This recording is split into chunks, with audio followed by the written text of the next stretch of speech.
Good morning friends, science के इस class में आप सभी का स्वागत है। तो आज हम लोग एनसीईआरटी क्लास 9 साइंस के पहले चैप्टर के पेज नंबर 9 के सारे क्वेश्चंस कवर करेंगे। तो चलिए स्टार्ट करते हैं।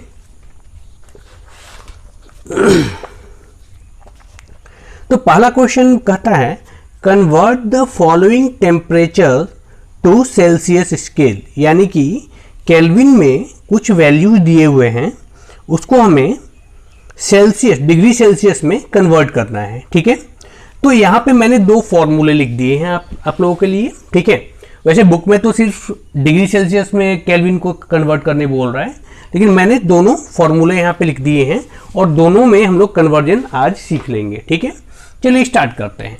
तो पहला फॉर्मूला है कि वैल्यू इन डिग्री सेल्सियस, यानी कि डिग्री सेल्सियस में अगर हमें वैल्यू चाहिए होगा, यानी कि वैल्यू अगर केल्विन में दिया है, जैसे हमारे बुक में क्वेश्चन है, तो उसको हम लोग डिग्री सेल्सियस में चेंज करना है केल्विन को, तो फॉर्मूला ये होता है। ठीक है, तो चलिए पहले बुक के क्वेश्चंस को हम लोग कर लेते हैं, फिर ये फॉर्मूले हम लोग समझेंगे। ठीक है, तो पहला जो नंबर है वो 300 केल्विन है। 300 केल्विन, चलिए तो केल्विन वैल्यू इन केल्विन कहाँ है, यहाँ पे है ना, तो यहाँ पे हम लोग 300 रख देते हैं। ठीक है,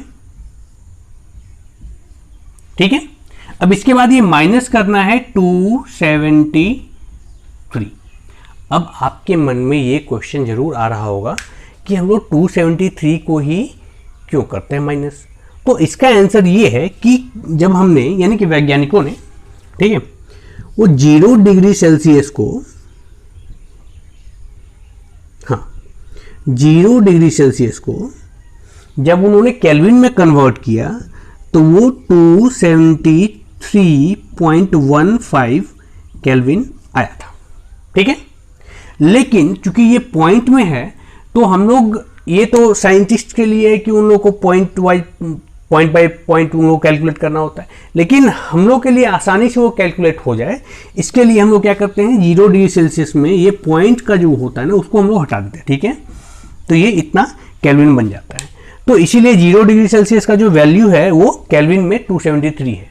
ठीक है, तो अब हम लोग आते हैं फॉर्मूले पे और पहले क्वेश्चन पे।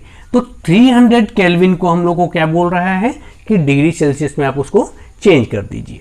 तो हम लोग क्या करते हैं, इस फॉर्मूले पे जिसका वैल्यू जहां है वो रख देते हैं। ठीक है, तो 300 से हम लोगों ने 273 को माइनस किया। ठीक है, आप यहाँ केल्विन नहीं भी लिख सकते हैं तब भी चलेगा, कोई इशू नहीं है, क्योंकि ये वैल्यू इन केल्विन है और ये 273 को फॉर्मूले के हिसाब से हम लोग माइनस करने वाले हैं। तो 300 से 273 को अगर माइनस करेंगे तो ये आ जाएगा हमारा 27। ये किसमें है, डिग्री सेल्सियस में है। ठीक है, तो पहले क्वेश्चन का तो आंसर हम लोग को मिल गया। ठीक है, अब इसी का दूसरा जो क्वेश्चन बोल रहा है 573 केल्विन। तो अगेन हम लोग सेम काम करेंगे। हम लोग क्या करेंगे, इसको मिटा देंगे, क्योंकि हमारा वैल्यू क्या दिया है, हमारा वैल्यू क्या देके रखा है, 573 केल्विन। ठीक है, ये वैल्यू केल्विन में है और हमारे फॉर्मूले के हिसाब से उससे 273 को माइनस कर देना है।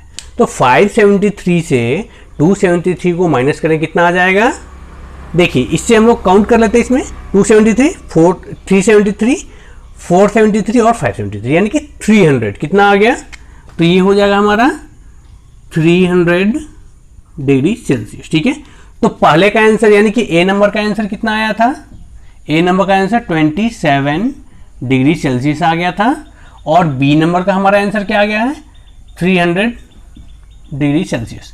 अब चलिए इसी को हम लोग उल्टा थोड़ा सा कर देते हैं। मान लो कि क्वेश्चन में, ए नंबर क्वेश्चन में 27 डिग्री सेल्सियस को बोल रहा है, वैसे क्वेश्चन में ये नहीं है, लेकिन मैं चूंकि इस फॉर्मूले को भी एक्सप्लेन करना चाह रहा हूं।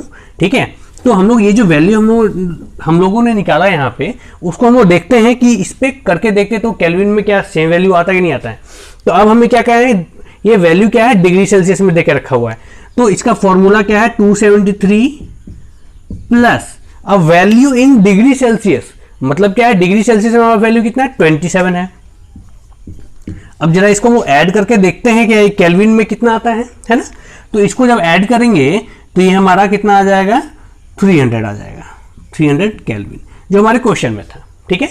तो क्वेश्चन में 300 केल्विन को हमने जब कन्वर्ट किया था डिग्री सेल्सियस में तो 27 डिग्री सेल्सियस आया था, और जब हमने 27 डिग्री सेल्सियस को कन्वर्ट कर दिया अगेन केल्विन में तो 300 आ गया, यानी हमारा फॉर्मूला सही है। ठीक है, इसी तरह से अगर दूसरे क्वेश्चन को भी किया जाए, यानी कि अब हमारा दूसरा जो आंसर आया था वो कितना आया था, 300 डिग्री सेल्सियस आया था। कितना आया था, 300 डिग्री सेल्सियस। तो फॉर्मूले में रख दो जहां है, ये 273 तो एज इट इज रह जाएगा।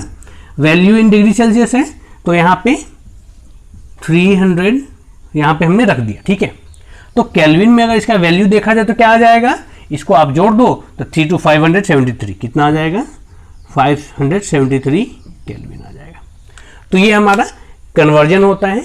ठीक है, वैसे आप एक भी फॉर्मूला याद कर लोगे ना तो वो हो जाएगा। ठीक है, बशर्ते आपको क्या आना चाहिए, वो इधर से इसका वैल्यू जो है यहाँ हम लोग जो लाते हैं, ठीक है, वो सब प्रोसेस मैथ्स में हम लोग पढ़ते हैं।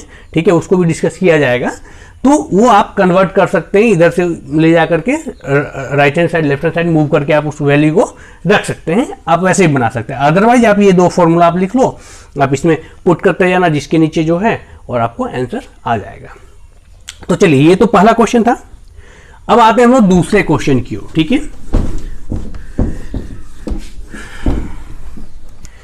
तो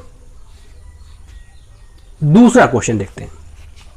तो दूसरा क्वेश्चन पूछ रहा है कि what is the physical state of water at, यानी कि दो टेम्परेचर्स हमें यहां दिए गए हैं। ठीक है, उसमें पूछ रहा है कि इन दोनों टेम्परेचर, अलग अलग टेम्परेचर पे वाटर किस स्टेट में होगा। स्टेट मतलब क्या हो गया, कोई राज्य बिहार और वो बंगाल झारखंड नहीं कर रहा है। स्टेट का मतलब ये है कि वो किस फॉर्म में होगा, लिक्विड में होगा, गैसेस में होगा, या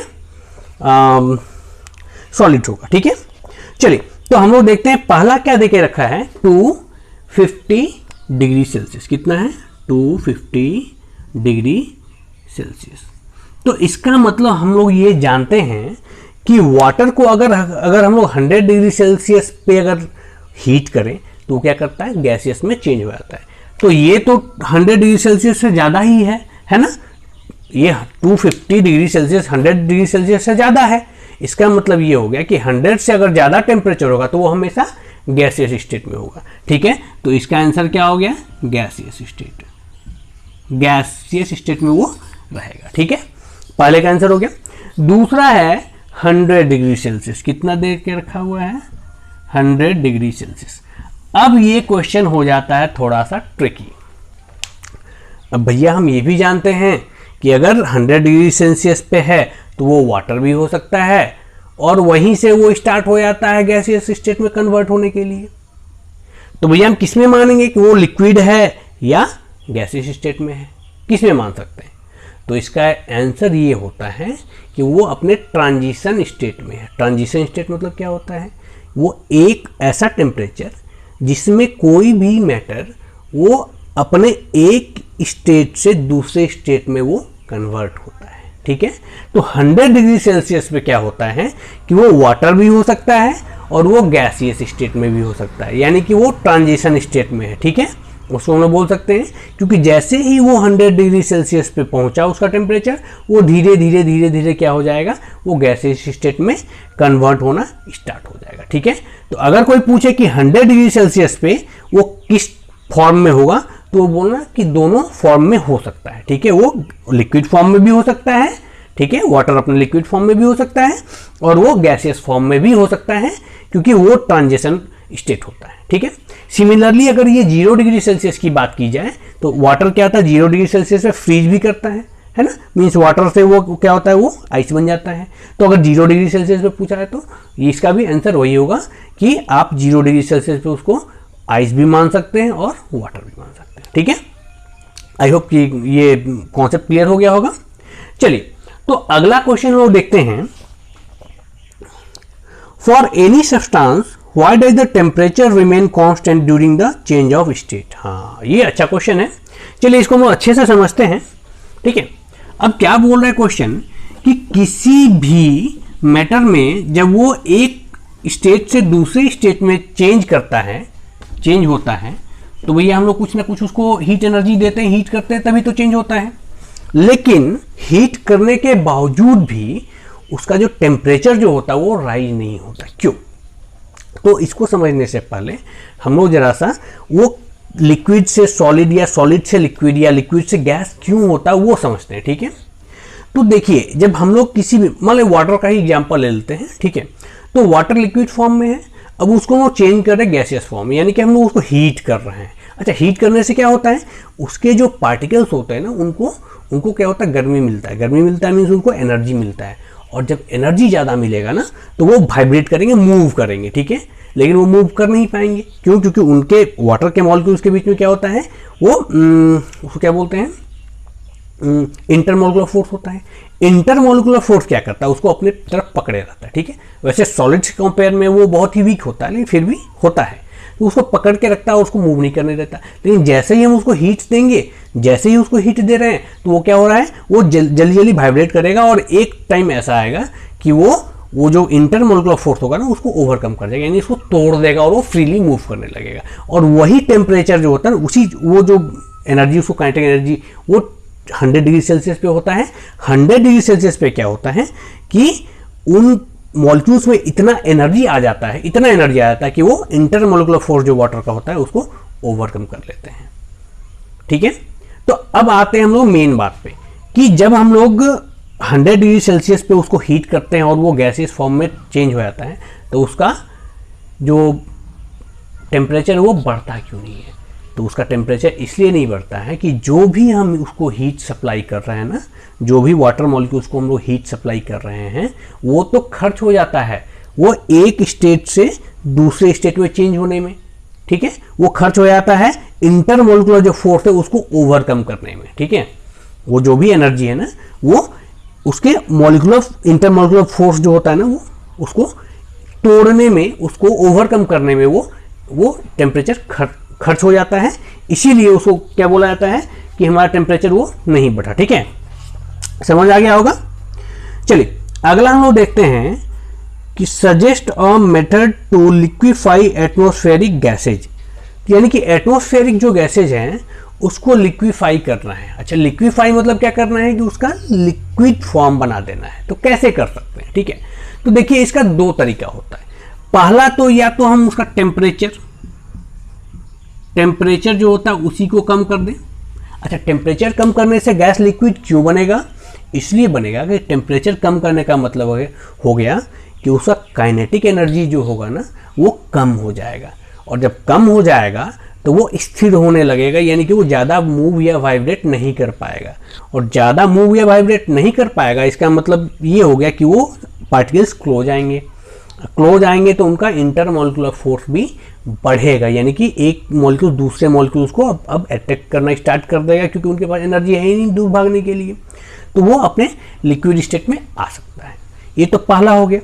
दूसरा क्या हो गया कि हम लोग प्रेशर को इंक्रीज करते हैं। अब प्रेशर इंक्रीज करने का मतलब क्या होगा कि जबरदस्ती उसको पकड़ के क्या करें, छोटे से जगह में उसको बंद कर दें। ठीक है, प्रेशर इंक्रीज करने का मतलब यही हुआ ना कि उसके ऊपर वो दबाव डाल दें।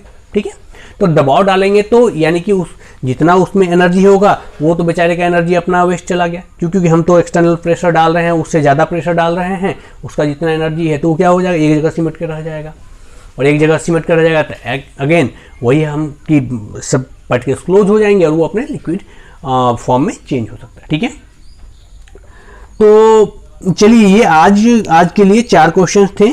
ठीक है, तो इसको हम एक बार ओवरव्यू भी कर लेते हैं। तो पहला क्वेश्चन बोला convert the following temperature to Celsius scale, इसको हमने देख लिया। ठीक है, 300 केल्विन का जो आंसर था वो 27 डिग्री सेल्सियस था, और 573 केल्विन जो बी नंबर में है उसका आंसर 300 डिग्री सेल्सियस था। और what is the physical state of water at 250 degree Celsius, तो 250 डिग्री सेल्सियस में उसका वो गैसियस फॉर्म में हो, क्योंकि वो 100 डिग्री सेल्सियस से ज़्यादा है। 100 डिग्री सेल्सियस क्या होता है, उसी टेम्परेचर पे तो वो गैसियस स्टेट में कन्वर्ट हो जाता है। तो 250 तो बहुत ज़्यादा है, इसलिए वो गैसियस स्टेट में ही होगा। बी नंबर जो है 100 डिग्री सेल्सियस, ये थोड़ा सा ट्रिकी इसलिए था क्योंकि इसमें ये ट्रांजिशन स्टेट में होता है, यानी कि वो दोनों फॉर्म में एग्जिस्ट कर सकता है, गैसियस फॉर्म में भी हो सकता है और लिक्विड फॉर्म में भी हो सकता है। ठीक है, उसके बाद तीसरा क्वेश्चन तो था हमारा, for any substance why does the temperature remain constant during the change of state. तो एक स्टेट से दूसरे स्टेट में जब चेंज होता है तो टेम्परेचर कांस्टेंट इसलिए रहता है क्योंकि जो टेम्परेचर है हमारा वो यूज्ड अप हो जाता है मॉलिक्यूलर इंटरमॉलिक्यूलर फोर्स को ब्रेक करने में, ठीक है, इसीलिए वो टेम्परेचर को राइज नहीं शो कर पाता है, ठीक है। और last question, suggest a method to liquefy atmospheric gases. तो लिक्विफाई करने के लिए हमने दो तरीका जाना, टेम्परेचर को हम लोग क्या कर देंगे, बट टेम्परेचर को लो कर देंगे यानी कि उसका काइनेटिक एनर्जी कम कर देंगे तो वो ऑटोमेटिक क्लोज आ जाएंगे और वो लिक्विड फॉर्म में बदल सकते हैं। दूसरा हम लोग प्रेशर को बढ़ा देंगे, प्रेशर बढ़ा देंगे तो उनको ज़बरदस्ती हम लोग क्या करेंगे, मॉलिक्यूल्स को वो एक साथ लाएँ ताकि उसका मॉलिक्यूलर इंटरमॉलिक्यूलर फोर्स बढ़ जाए और वो लिक्विड स्टेट में चेंज हो सकता है। ये ऐसे हम लोग एटमॉस्फेरिक गैसेज को दो तरीकों से चेंज कर सकते हैं लिक्विड स्टेट में, ठीक है, लिक्विड स्टेट में चेंज कर सकते हैं। चलिए, तो आज का क्लास आपको कैसा लगा आप इसको जरूर बतलाएं, कमेंट करें, लाइक करें, सब्सक्राइब कर दें, ठीक है। चलिए आज के लिए इतना ही, मिलते हैं अगले क्लास में।